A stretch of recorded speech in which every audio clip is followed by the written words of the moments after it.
Hello, everybody. This is Rozakius, and we are starting a brand new series. This is Might and Magic 10 Legacy.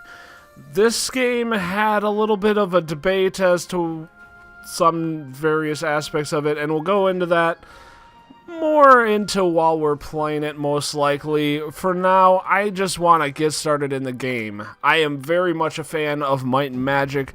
I've been playing Might and Magic honestly since 6, but I have gone back and played the first 5. I don't think I ever really got a chance to play Might and Magic 9. So really I just did 6 through 8. At any rate, I love the old style dungeon crawler, and this game really brings it back. We are going to play in warrior mode instead of adventure. It's basically easy hard, and we're going to play hard. Yeah, we are. And we're going to do manual creation. We kind of have an idea of what we want to do with our characters. Humans get natural air damage resistance and 4 free skill points. The 4 free skill points is quite a big bonus. The first character we're going to make is going to be a Crusader, which is basically like a paladin. And honestly, there's no real priest in this game, so the Crusader is kind of it. So he's going to be our healer tank. I wish I could get the name changed. Anyway, I think we're going to go with you. And choose me. We're here to help. You're heroic, so I mean it's a paladin, so I don't think having a cynical paladin really works. We're gonna name you Xena because you kind of look like Xena, the warrior princess. I don't like that there's not really a lot of options. There's 2 for each gender and each race. Considering that it's all 2D art, I kind of wish they could have gotten a couple more at least for each race, but whatever. Not a big deal. So we're starting with the sword and light magic, and we get to pick 4 of these. That's a lot. We are going to pick... Well, we're going to do shield for sure, and endurance. Endurance, especially for a warrior type class. Hey, that's not the profile picture I wanted. I wanted you. Endurance is a little better than dodge. It gives you some magic protection as well as normal physical power protection, so it's a little nicer, and it gives you more health. And since this is our tank, we kind of want that health. Past that... Light is good. We want to choose one of the 2 armors, heavy or leather. Medium armor is made of light yet fairly protective metals such as leather and light chain, using elaborate fabrication techniques to provide the optimal mix of protection and flexibility. We're probably not going to go up to Grandmaster on either, so there's no real benefit in me taking heavy armor just for the sake of going to the Grandmaster tier. We are limited on the amount of skill points and the amount we can level up these things, so it's best to like choose a few things and go to Grandmaster, and armor probably isn't going to be it.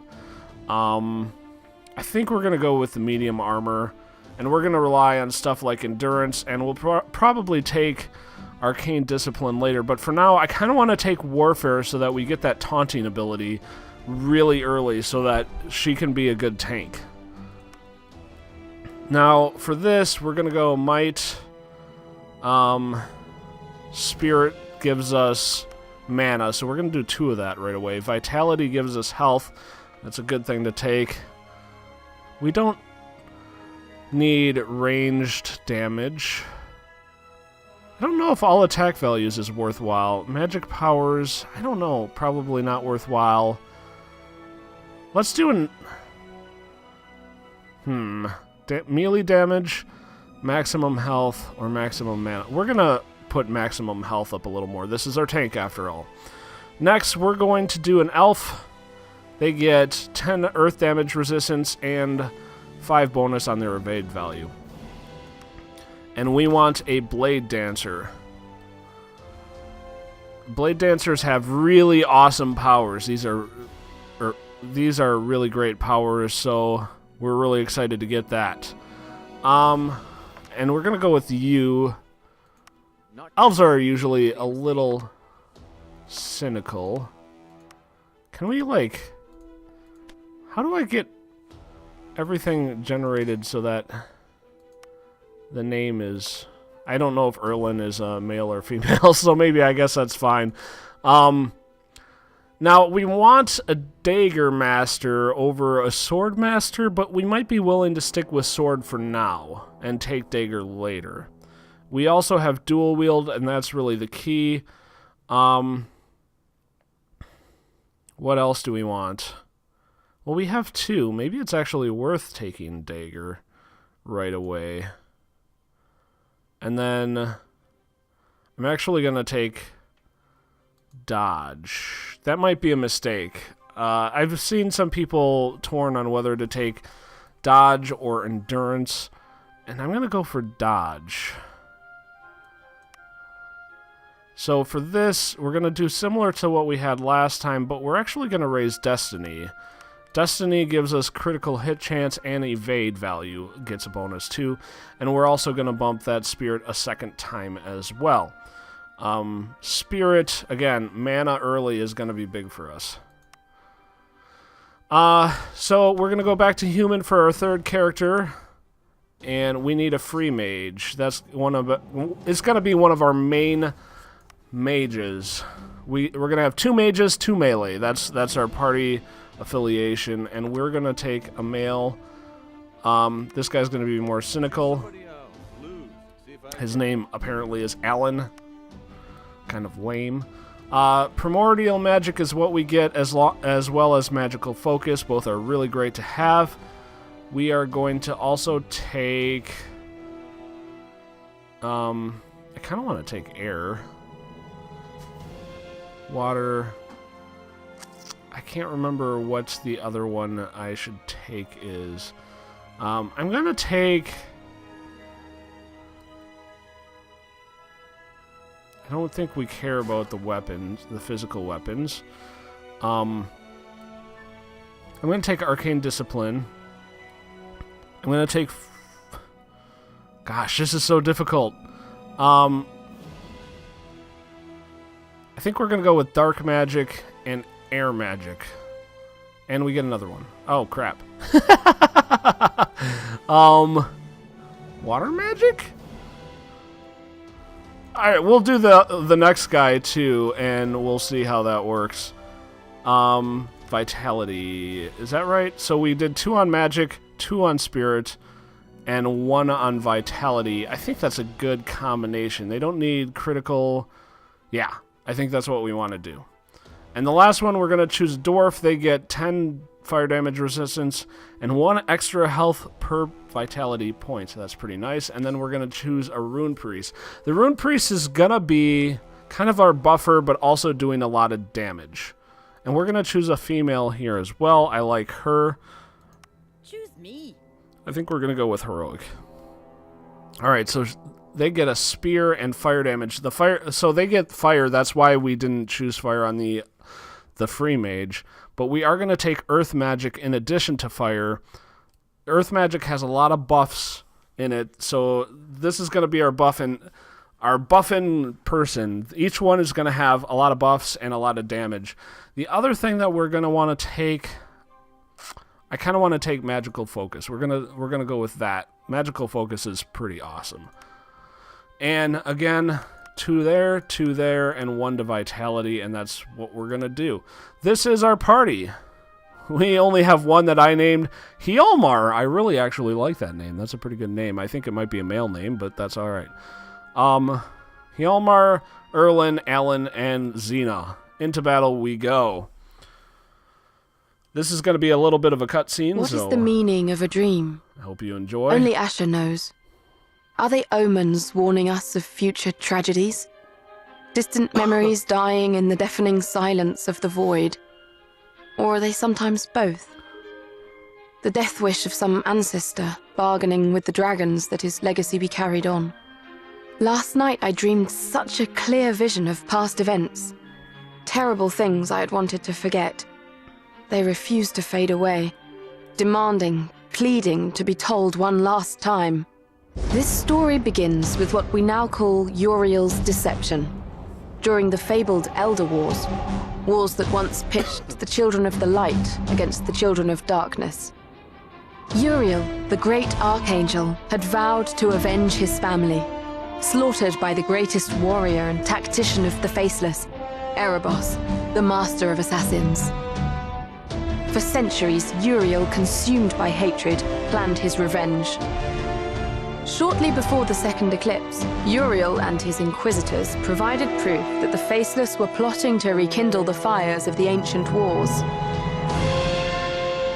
Emperor Liam Falcon, an ambitious man, easily enthralled by the Archangel's righteous determination, declared a holy war against the children of darkness. And Uriel's own brother, the Archangel Michael, esteemed and feared general of the ancient angel host, was brought back from the dead to lead the onslaught. But Uriel's plan had one fatal flaw. He underestimated the courage and resourcefulness of the humans he had set out to use in his machinations. There were some who saw through his lies, seeing Uriel's proof as clever fabrications. The murders and sabotages of which the Faceless had been accused were his own doing. Angels cannot lie, or so the saying goes, but there's nothing written saying that they have to tell the truth.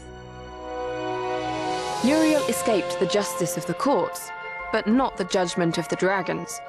Uriel, Michael, and the Emperor Liam perished in the bloody fires of the second eclipse. But a legacy remained, continuing to poison the Empire. When the true extent of Uriel's deception was revealed, the scandal nearly ripped the once great and holy nation apart. Distrust grew between the Empire and its allies. Dissentful whispers could be heard throughout the hallways of the Imperial Court. And outside of the Empire's borders, the colonies and protectorates were clamoring for independence. In an effort to calm the troubled waters, Liam's heiress, the young Empress Gwendolyn Falcon, proclaimed a series of reforms that were immediately unpopular with the more conservative nobles. These tensions came to a head in the Aegean Peninsula. Once a jewel of the Falcon Crown, the great port of Carthal on the Savage Sea was threatening to secede and join the loose coalition of the Free Cities. Skirmishes were multiplying between the rebels and Imperial garrisons. Brigands were stalking the trade routes, and pirates were raiding the coasts. This is a story of a particular group of adventurers who had just set foot on the peninsula for the first time, on a quest to fulfill the dying wish of their mentor. They were called raiders, but would soon be known as legends. This actually seems like a lot of detail for 4 random raiders to know going into a peninsula, but it's good backstory for you as the user and / story viewer to know. I really enjoy the art style of this game. It's a great mix of like a 2D that's really in depth. I think they did a great job with the art. Do not let the name Raiders fool you. They were not mere brigands. It's also kind of weird that this is more quiet. Gold. They believed in a higher calling, an ideal of honor and courage. These values were the legacy of their mentor, Owen, a raider himself, and a veteran of the Battle of Hammer Fall. In a way, it was also their mentor who had led them to the Aegean Peninsula. He had been a son of Carthal, and before his tragic death, he had asked his students to bring back his ashes to the city of his birth, to be buried next to his ancestors. Oh, yeah, I gotta move on. To honor their master's wish, they boarded the first ship willing to take them to the west. As they disembarked in the small, peaceful harbor of Sorpical by the sea, they could not suspect how far this journey was going to take them. I really like the name Sorpical by the Sea. It's very poetic, but it's also kind of funny because I imagine there's also a Sorpical in the middle of the desert and a Sorpical in the air, but I like Sorpical by the Sea. So this is a tile-based game. You move a square, and it takes some time when you move a square, and everything is very turn-based.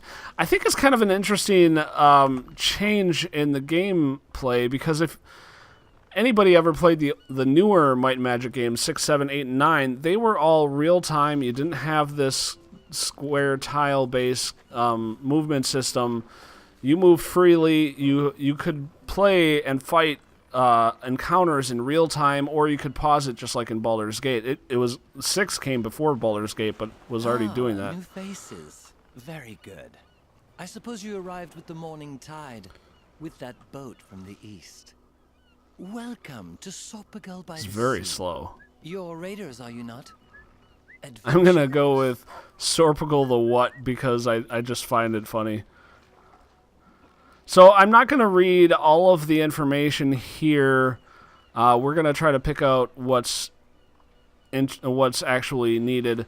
My name is Dunstan, and we're going to get a quest here. Current situation hasn't reached the rest of the world yet. And in fact, this guy's really slow talker. I don't like that. Looking to make some gold. You should go to the town garrison and ask for Maximus. Yeah. Let's go! Alright, so we can get hirelings, and they cost money, and then they give us some sort of bonus. So this hireling reduces the distance before which enemies become aware of you by 1. He shares his basic knowledge of the Adjun dwellers with you and improves your recon radius by 1. So you get to see things, and things see you less. Can I get in this barrel? Barrels are big in Might and Magic, so we'll see it right away here. We open this barrel, and we get yellow. I can't remember what yellow is, but we're just going to give it to the Blade Dancer.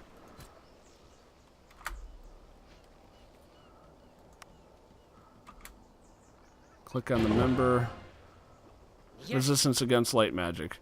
Open the journal. So this has all the information we'll need.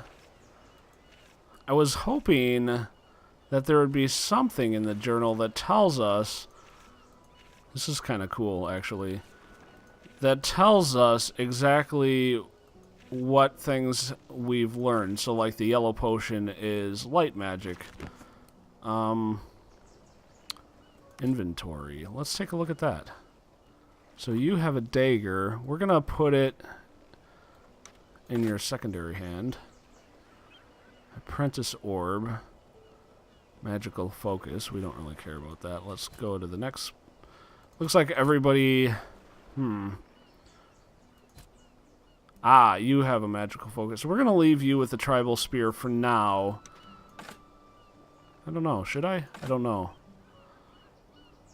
Let's do the magical focus. That's what we want to do for that character. Combat. Inventory. Okay. Spells. It's kind of interesting that we have the spell bar.